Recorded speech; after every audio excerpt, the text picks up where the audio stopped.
Did you ever decide right on the flop to potentially light $1 million on fire? If you're interested in seeing this one, check it out.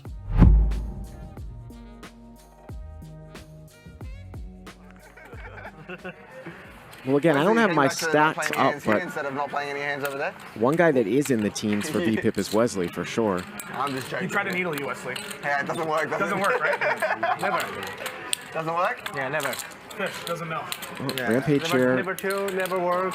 Ace-7 of clubs. Handz just gonna call with queen-queen. I mean, I watch a lot. When I 5-bet with A5. Gonna play a trap and gonna bring Pav in here. We don't see what he has. We're back in the $1 million game, and actually there is a straddle on. So they are playing a 500, 1K, 2K, 3 blind structure, more or less. And the action folds to Rampage in the small blind. He decides to open it up with Ace-7 suited to 9K, so like 4.5 times like the big blind, the straddle. Seems reasonable in that very bad position, out of position there to use a bigger size with 2 villains behind. Now the first weird thing happens and Handz decides to only call with the third best hand in poker with pocket queens. Definitely surprising. I guess we can get behind his logic that deep, like 500 big blinds effectively, or 500 straddles in that case.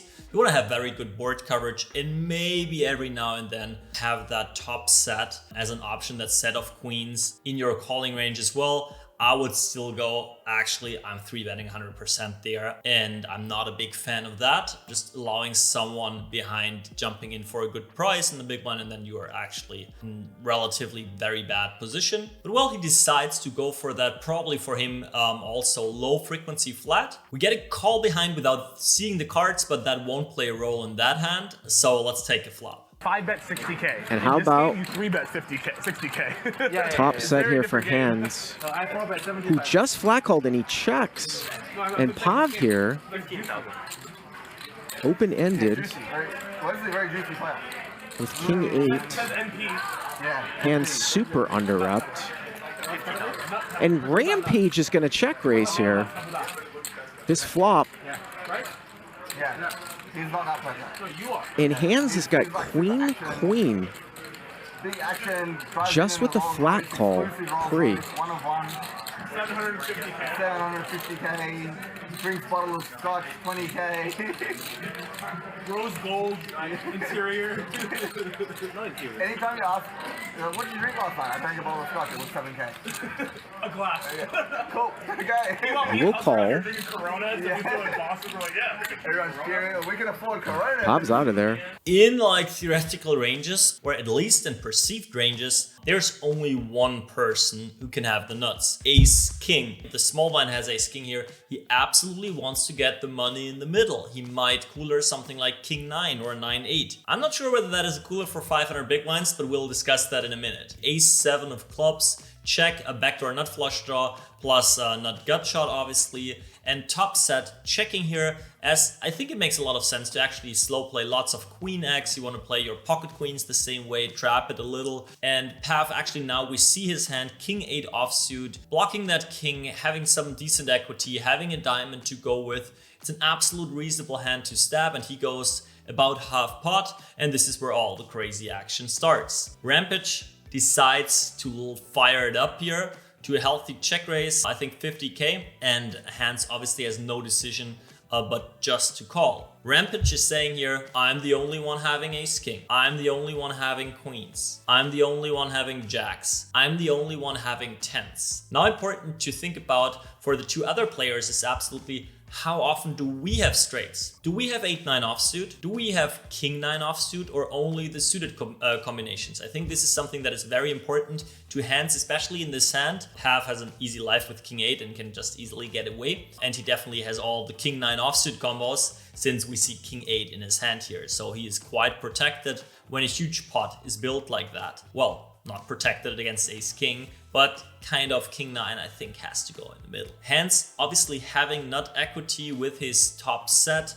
Any boat should give him the absolute nuts, and he's obviously ahead of bluffs. Has a very easy call, and we'll see a turn card. And a club comes off here on the turn, and Rampage picks up the nut flush draw. Don't let you have. Listen, you should come to Vegas and play with us. It's very a lot of action. 175. And here comes the overbet here. 175, and Handz is just so under-repped here. The big blind versus the small blind open. Yeah, I moved to Australia. And there's a call, and this would be a disaster if a queen or a jack of clubs somehow rolled off the Rampage.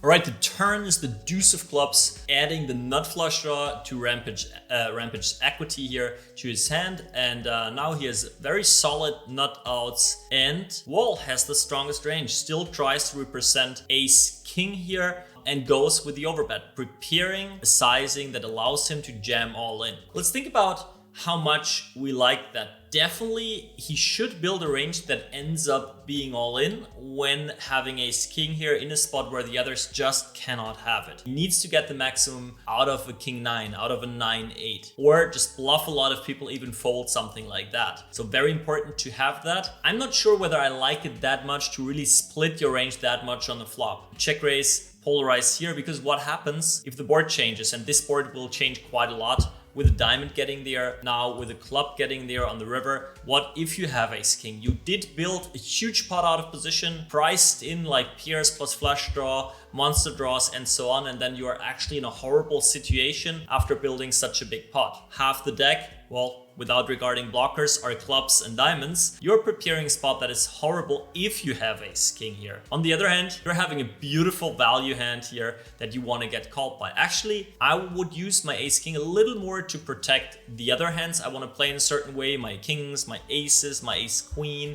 stuff like that, and then start going crazy a little later, right? With some crazy river check jams, with just over betting a lot on the river. It's okay to bet smaller here and then jam 3 times pot on the river. That's allowed also with bluffs and with your value hands. But obviously his range allows him to go with such crazy moves. He just needs to find the right river cards. Handz so far still might beat value with jacks and tens, even though I think that's not a good overbet on the turn, running into all the king 9s and 9-8s that might be there and should play slightly different somewhere. So it's more like polarizing to like king 9, ace king, or a bluff. Pocket queens obviously beat the bluffs and have nut equity. That's the one hand you just want to call all the time. Whether your hand is underrepresented at this point, which I think the commentary is talking a lot about, shouldn't matter at all. The nuts changed. So it's whether you had a great hand pre-flop and trapped it, doesn't matter. It's important that you have king 9 here or 9-8 in your range, and now pocket queens are somehow in your range apparently, and it's okay, but it's not anything nutted, right? And it's not a fact that, well, villain is after you because you cannot have pocket queens here. That's not the case. He's repping ace king, which has you beat, and you have a bluff catcher with some good nut equity. So that's the situation, and we shouldn't take like a pre-flop small decision that is a little unorthodox to find a reasoning for big calls a little later. So we want to focus on our entire range. And now let's see the river. Look at that sweet baby. The river here Look at that bullshit. is a brick, and is Rampage going to go for it?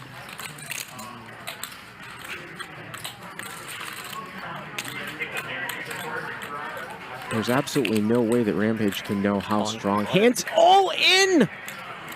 All in from Rampage!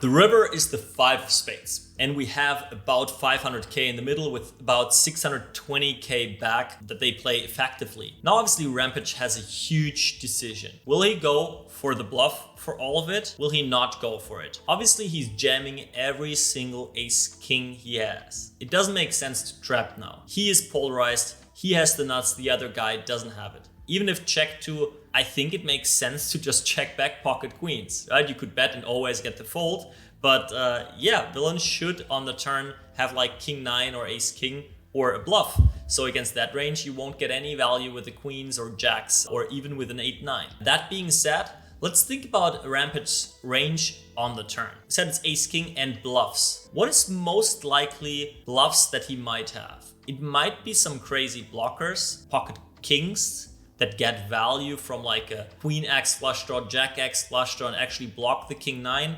They probably don't want to bluff now because, yeah, they had their blocker issue before. They will get the check back from the Queen X, Jack X. We don't want to bluff that off. Would be a crazy value-ish bluff. And then obviously we have some flush draws. Diamonds and clubs. So if we want to build a huge pot, we absolutely want to have equity. So those are the most likely hands that we are playing that way. And then it's pretty clear that the clubs are the better one. After a huge check raise, Handz won't have any clubs in his range anymore that don't have a pair. We are unblocking all the diamond draws at least, right? How is Handz playing if he has like ace-7 of diamonds here? Definitely calling the flop, potentially the turn. Who knows? But this is now a snap fold that we absolutely want to get out of here. I like the hand choice of Rampage here a lot. To go with that, I'm not sure of that very specific line to polarize that much on a very, very dynamic board. He decides to actually go for the jam and give Handz just a brutal, brutal, brutal spot. He did underwrap his hand. We talked about that. I think it's not that important. He needs to run through his range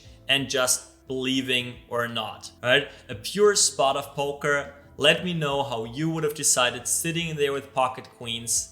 And let's see what Handz did. Flop.